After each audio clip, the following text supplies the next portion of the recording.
Your dog just drank from a puddle. Not a fresh puddle. A 3-day-old, sitting in a parking lot, probably has a dead bug in it puddle. You saw it happen. You tried to stop it. You were too slow. And now your dog is just looking at you, tail wagging, totally unbothered, like that was the highlight of the walk. Here's the wild part, though. Your dog is probably going to be completely fine. And I don't mean fine the way your mom says you'll be fine when you're clearly not fine. I mean actually fine. Biologically fine. Like, this is Tuesday for them. But if you drank from that same puddle, you'd be miserable within 24 hours. Trust me, don't try it. So what's going on here? Why can dogs handle stuff that would absolutely wreck a human? That's what we're getting into today. And honestly, the answer goes way deeper than you'd expect. Let's start in the stomach, because this is where the biggest difference lives. You know how stomach acid is a thing? It's measured on the pH scale. Lower number means more acidic. Human stomach acid sits somewhere between 1.5 and 3.5.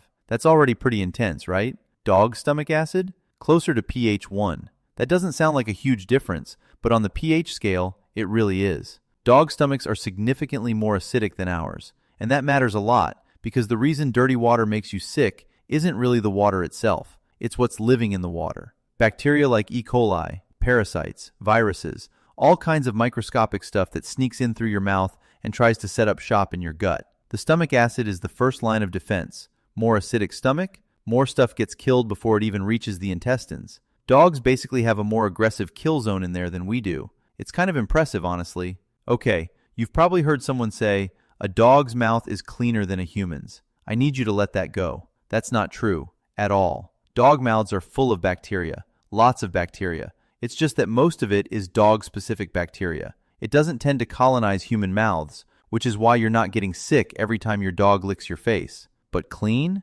No, definitely not clean. What is real, though, dog saliva has an enzyme called lysozyme. It's found in a lot of mammals, including us, but dogs have higher levels of it. Lysozyme damages the cell walls of certain bacteria, so it does give them a small first-pass defense right at the point of entry. It's not a superpower, but it's something. Here's where it gets genuinely fascinating. Your immune system is not a fixed, static shield. It's more like a learning system. It remembers every pathogen it's ever encountered and gets better at fighting those specific ones over time. A dog that drinks from puddles, streams, and ponds on a regular basis, its immune system has met most of the microorganisms that live in those water sources. It knows what they are. It can respond fast and efficiently. You, on the other hand, if you've been drinking clean municipal tap water your whole life, your immune system has basically zero experience with outdoor water pathogens. You encounter them for the first time, and your body's like, "What is this? I don't know what this is." The response is slow,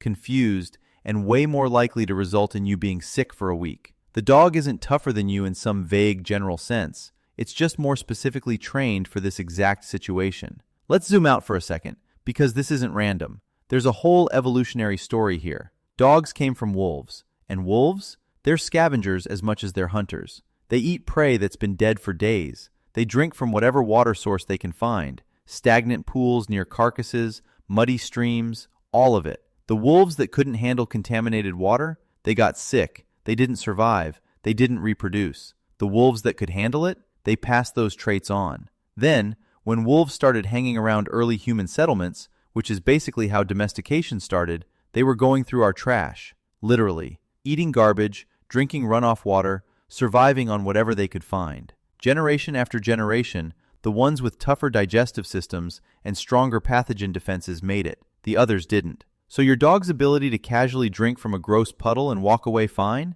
That's thousands of years of brutal natural selection doing exactly what it's supposed to do. The dog isn't drinking dirty water despite its biology. It's drinking dirty water because of it. One more layer here, and this one's wild. Your gut microbiome, the trillions of microorganisms living in your digestive tract, plays a massive role in how well your immune system functions. A more diverse microbiome generally means better immune response and better ability to resist harmful bacteria taking over. Dogs that spend time outdoors and drink from varied water sources, they tend to have broader microbiome diversity than dogs kept strictly indoors, and that broader diversity makes them more resilient. Here's the kicker though. When your dog drinks from a puddle, it's not just testing its immune system, it's actually maintaining its microbiome.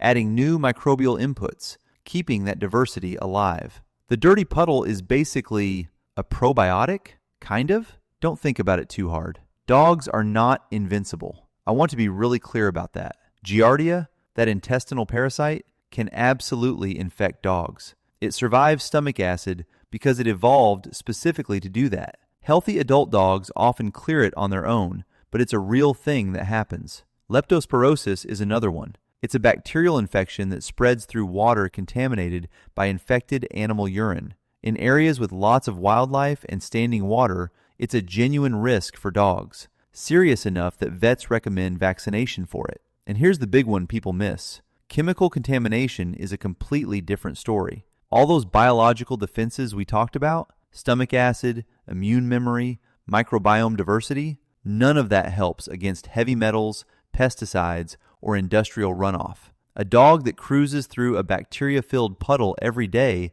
can still be seriously harmed by chemically contaminated water. The defenses just don't apply. Same goes for blue-green algae, cyanobacteria. In warm summer weather, these bloom in slow-moving water and release toxins that can kill a dog in hours. Not days, hours. No amount of evolved immunity helps there. Okay, here's the part that kind of blew my mind when I first thought about it. Before clean water infrastructure existed, before water treatment plants, before filtration systems, humans were drinking from the same rivers and streams and questionable water sources that dogs still drink from today.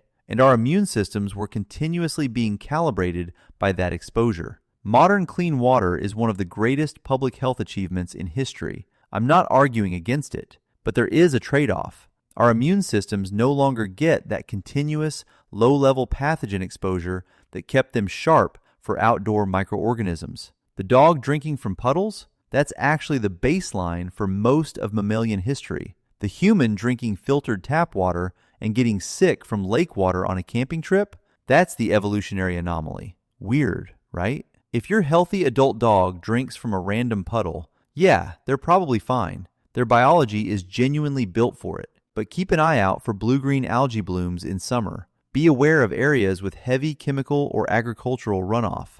And if you've got a puppy or a senior dog, they don't have the same defenses. Their immune systems are either still developing or starting to fade. The dog isn't being reckless when it drinks from a puddle. It's doing exactly what millions of years of evolution designed it to do. You, though, stick to the water bottle.